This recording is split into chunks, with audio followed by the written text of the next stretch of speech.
Bisa juga dengan flexainit yang bisa menstabilkan kanal natrium. Nilai tambah dan insight-nya kita semakin banyak, teman-teman. Ilmu kita semakin kuat bahwa all or none itu memerlukan lingkungan ionik yang stabil, bukan hanya kanal yang berfungsi. Lalu, cara berpikir kita semakin luas bahwa terkadang masalah itu bukan pada tombolnya, tapi pada listrik yang mengalirinya. Kemudian, keyakinan kita terus-menerus baru bahwa konsistensi itu lahir dari stabilitas fondasi, bukan hanya dari desain mekanisme. Pesannya apa? Jadi, sebelum menyalahkan diri sendiri karena tidak konsisten, periksa gradien ionik hidup kita, tidur, nutrisi, emosi, karena bahkan tombol terbaik pun gagal jika listriknya tidak stabil. Pokoknya, ini menunjukkan bahwa potensial aksi adalah gelombang global yang menjalar tanpa kehilangan energi. Keempat, pentingnya potensial aksi dalam tubuh. Sebenarnya, bagaimana sih potensial aksi itu digunakan untuk komunikasi jarak jauh dalam tubuh kita? Caranya, potensial aksi itu digunakan oleh neuron untuk mengirim informasi dari otak ke sumsum tulang belakang atau dari reseptor sensori ke pusat saraf untuk memastikan komunikasi yang cepat dan andal. Lalu, apa sih peran potensial aksi di ujung neuron kita? Di ujung neuron ada potensial aksi yang memicu pelepasan neurotransmitter di sinaps yang kemudian memicu respons di sel target seperti kontraksi otot. Kemudian, kenapa sih potensial aksi itu disebut bahasa universal untuk komunikasi jarak jauh? Karena potensial aksi adalah mekanisme dasar yang digunakan oleh tubuh kita untuk mengirim informasi dari satu bagian tubuh ke bagian lain, memastikan fungsi vital seperti gerakan tubuh dan pemompaan darah. Jadi, bayangkan sebuah sistem alarm yang memberikan peringatan di seluruh gedung ketika ada bahaya.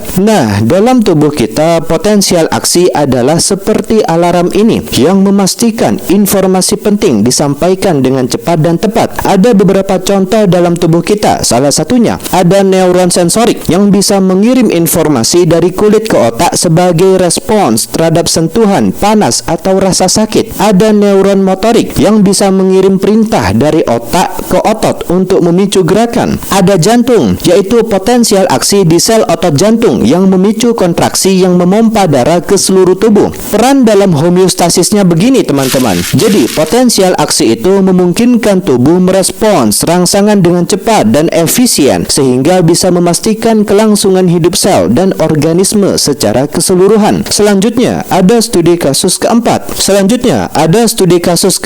tentang refractory period dan keputusan hidup, yaitu sebuah pelajaran dari neuron. Pertanyaan pentingnya adalah kenapa sih neuron itu tidak bisa ditekan 2 kali sekaligus? Setelah potensial aksi, neuron kita